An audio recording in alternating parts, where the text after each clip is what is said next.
We are continuing our series, My Heart is My Responsibility. और हम अपनी इस शिक्षा को आज आगे बढ़ा रहे हैं कि मेरा हृदय मेरी जिम्मेदारी है.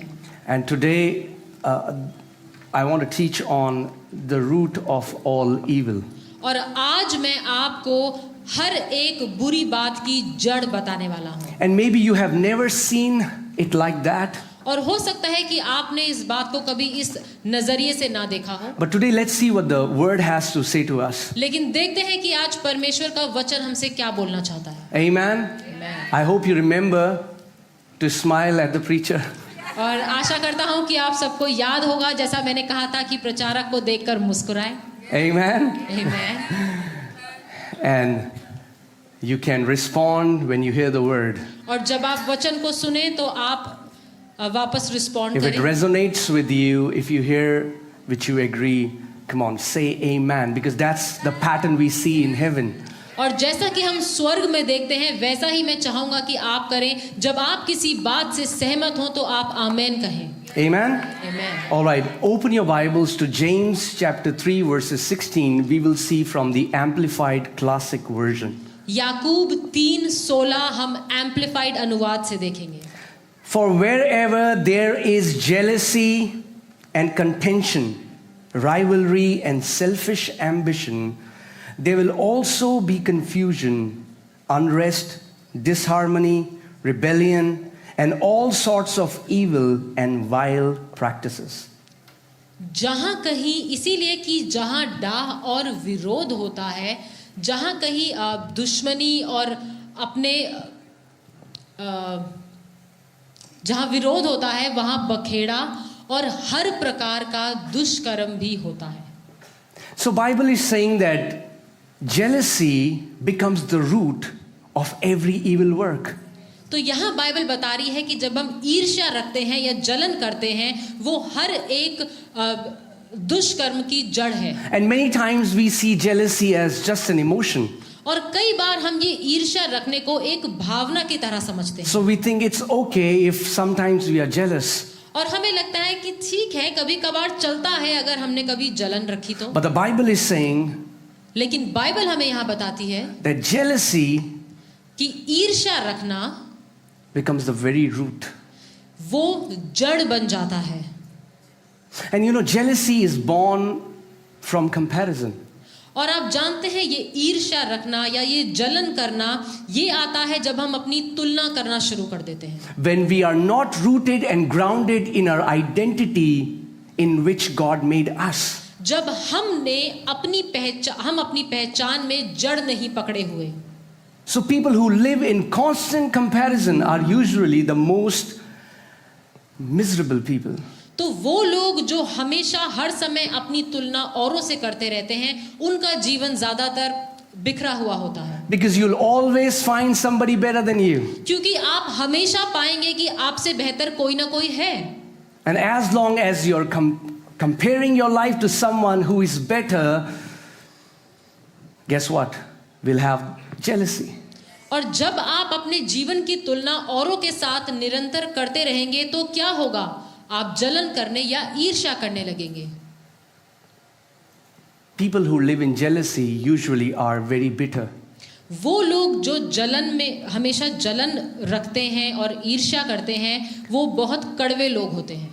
Can I say this, that comparison is a joy stealer? क्या मैं ये कह सकता हूँ कि तुलना करने का मतलब है कि आप आनंद रहित हैं. Because there will always be somebody who has a bigger house, a better salary, a bigger car than you.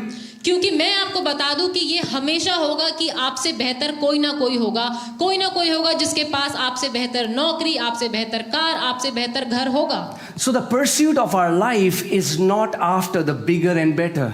तो हमारे जीवन की जो उद्देश्य है वो एक बड़ी कार नहीं है. You know, we are not running after the bigger and better. हम इसके पीछे नहीं भाग रहे कि हमें और ज्यादा बेहतर और ज्यादा बड़ा कुछ मिले. Because that pursuit is never ending. क्योंकि वो उद्देश्य ऐसा है जो कभी खत्म नहीं होता।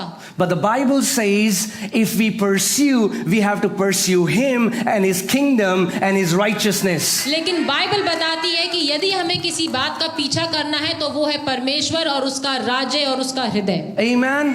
We are pursuing His kingdom. We are pursuing Jesus. We want to know Him more. हम यीशु का, उसके राज्य का, उसका हम पीछा कर रहे हैं, हम उसको और ज्यादा जानना चाहते हैं। Amen? Amen. You know, whenever you see someone who is doing better than you, जब कभी भी आप किसी ऐसे व्यक्ति को देखें जो जीवन में आपसे बेहतर कर रहा है, उन्नति कर रहा है, you can have two responses. आपके दो तरीके के रिस्पॉन्स हो सकते हैं। Either you can become jealous या तो आप ईर्ष्या रख सकते हैं and fight them और उनसे लड़ सकते and हैं hate them और उनसे नफरत कर सकते because हैं you wanted to be them, क्योंकि आप उनकी जगह होना चाहते but हैं, because you're not them, लेकिन आप क्योंकि वो नहीं हैं so you hate them. तो आप उनसे नफरत करते हैं। Or या फिर you can be inspired by them.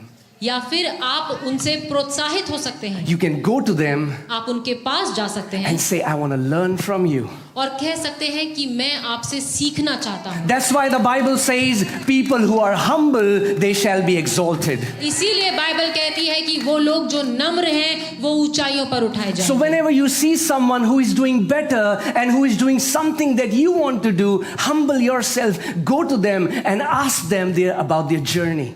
तो इसीलिए जब आप किसी व्यक्ति को देखें जो आपसे बेहतर कर रहा है, जो उन्नति कर रहा है, तो आप उनके पास जाएं, नम्र बने और कहें कि आप ऐसा क्या कर रहे हैं, मुझे सिखाएं, मैं आपकी यात्रा के बारे में जानना चाहता हूँ। Don't fight them, उनसे लड़े नहीं, get inspired by them. उनसे प्रोत्साहित होए।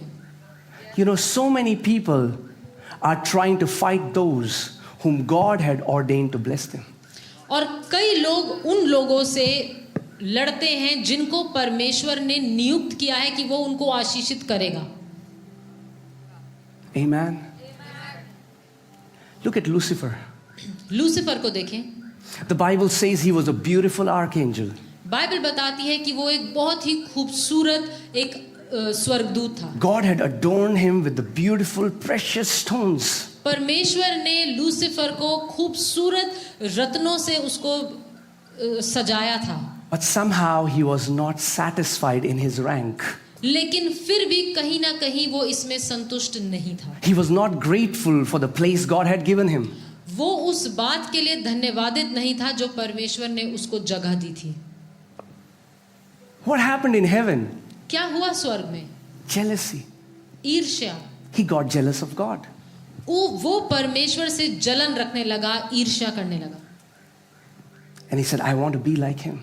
और उसने कहा कि मैं परमेश्वर की तरह बनना चाहता हूँ। And jealousy gave birth to hatred and bitterness. और उस ईर्ष्या ने नफरत को जन्म दिया।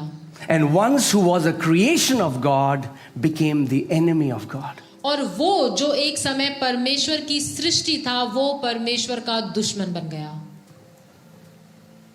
What if he would have humbled himself and be grateful? क्या होता यदि वो अपने आप को नम्र करता और धन्यवादित होता जो परमेश्वर ने उसको जिस तरीके से रचा था उसके। But see, that's what jealousy does. लेकिन यही है जो ईर्ष्या करती है। If you'll allow jealousy in your heart, यदि आप अपने हृदय में ईर्ष्या को जगह देंगे, you'll start hating those who should be your role models. आप उन लोगों से नफरत करने लगेंगे जिन लोगों से आप सीख सकते हैं। Don't fight the hands God has ordained to bless you.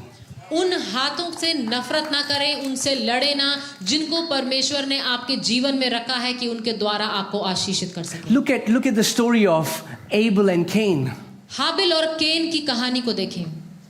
Both brought an offering to God. दोनों परमेश्वर के लिए एक भेंट लेकर आए। The Bible says God received Abel's offering, but God rejected Cain's offering. Bible बताती है कि परमेश्वर ने हाबिल की भेंट को स्वीकार किया और केन की जो भेंट थी उसका इनकार किया। And our Father is not unjust. और हमारा पिता अन्यायी नहीं है। So he told Cain. उसने केन से कहा, He said, Cain, उसने कहा केन, sin is waiting for you at the door. पाप तेरे लिए दरवाजे पर इंतजार कर रहा है, But you should subdue it. लेकिन तू उस पर प्रभुता कर। And Cain, if you will do what is right, will you not be accepted? और केन, यदि तू सही करे तो क्या तू ग्रहण नहीं किया जाएगा? That means there was a right way to offer to God. इसका मतलब ये है कि परमेश्वर को भेंट देने का एक सही तरीका है. What would have happened if Cain would have gone to his brother and said, "Brother, God has received your offering. That means you know how to offer it right. Can you teach me as well?" क्या होता यदि केन हाबिल के पास जाता और कहता कि भाई, परमेश्वर ने तुम्हारी भेंट को स्वीकार किया है, क्या तुम मुझे सिखा सकते हो कि भेंट करने का सही तरीका क्या है? But he got jealous of his brother because his brother was received by God. लेकिन उसने जलन करी, ईर्ष्या करी, क्योंकि परमेश्वर ने हाबिल की भेंट को स्वीकार किया था. And jealousy turned into hatred. और ईर्ष्या नफरत में बदल गई. And he killed his brother. और उसने अपने भाई को मार डाला. The very brother who was supposed to be his role model, the very brother who was supposed to be his teacher, he killed him.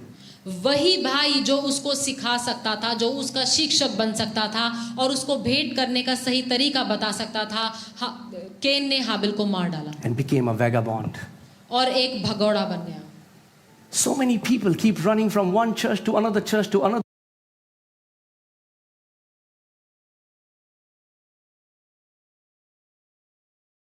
और कई लोग एक कलीसिया छोड़ दूसरी और फिर तीसरी कलीसिया में भागते रहते हैं, क्योंकि वो उन लोगों से लड़ रहे हैं जिनको परमेश्वर ने उनके जीवन में नियुक्त किया है कि वो उनको सिखा सकें और उनको सही कर सकें जब वो गलती करते हैं. Why do you think successful people are hated in this world? आपको क्यों लगता है कि जो सफल लोग हैं उनसे इस दुनिया में नफरत की जाती है? Whenever somebody sees someone successful, usually the attitude is, "Oh, he must be a cheater. He must have done something wrong." ज्यादातर जो सफल लोग हैं, जब उनको दुनिया देखती है तो कहते हैं कुछ धोखेबाजी करी होगी इस व्यक्ति ने, कुछ तो गलत सलत किया होगा. "Oh, he's driving a nice car. Maybe he's a con man." ये बढ़िया गाड़ी चला रहा है, लगता है कुछ तो गड़बड़ करी है इसने. And I'm not just talking about possessions, but when you see someone thriving in life, someone who is happy, someone who is joyful, people say, "Oh, he's faking it. How can he be happy all the time?"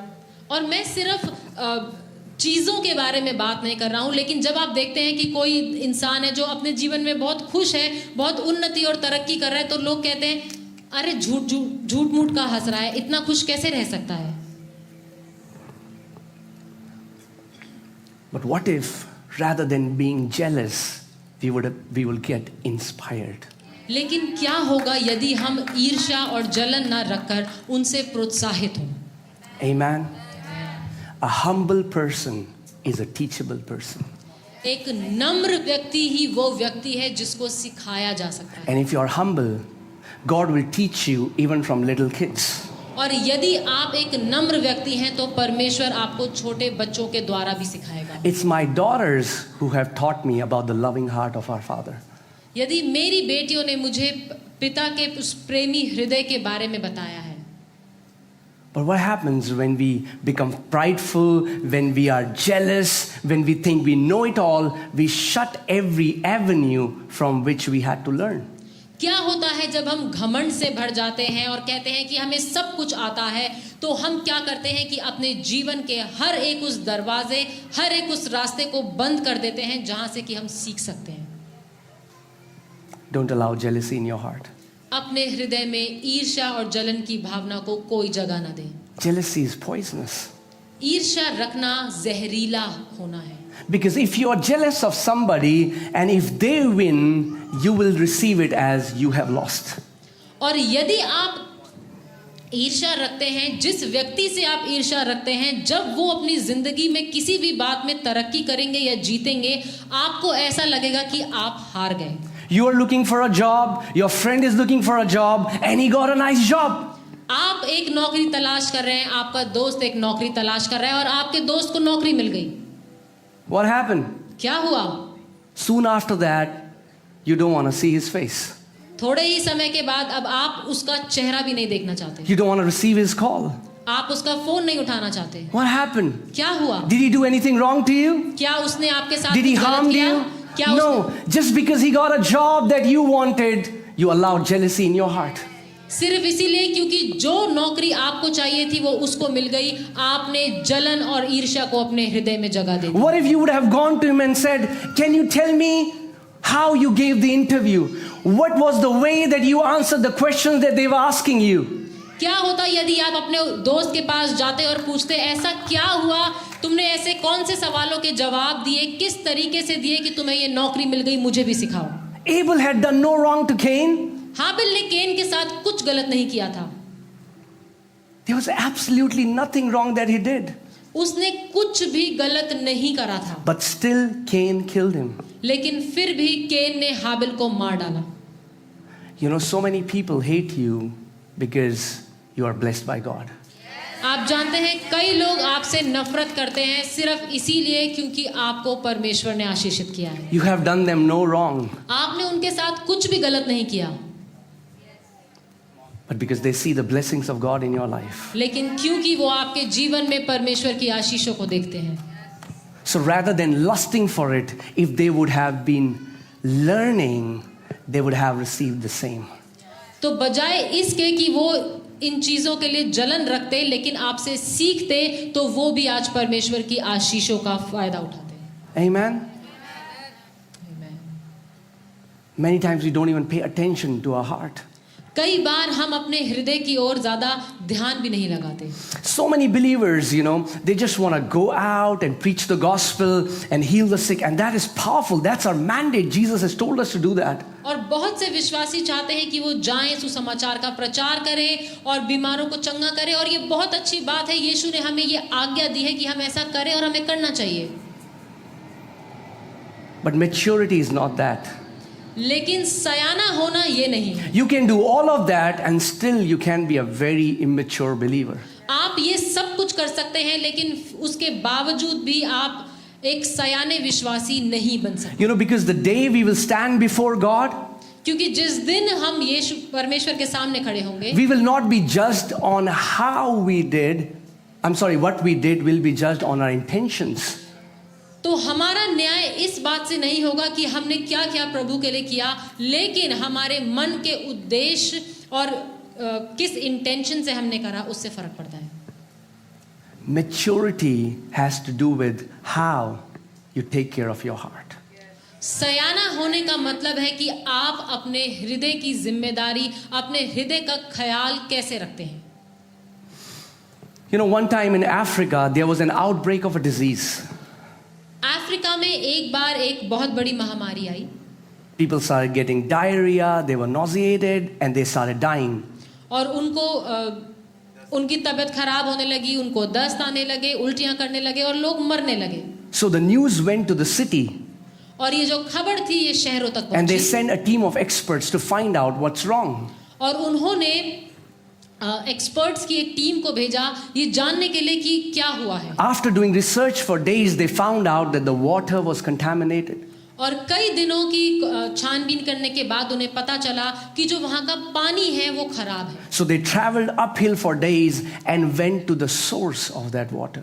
और फिर उन्होंने काफी दिनों की लंबी चढ़ाई करी और जो उस पानी का स्रोता था वहां तक पहुंचे। It was a mountain stream. और पहाड़ से उस पानी आ रहा था। And a fat pig got stuck in that hole from where the water was coming out. और एक बड़ा सूअर था जो उस जगह पर अटक गया था जहां से पानी निकल रहा था। That pig died and his flesh was rotten.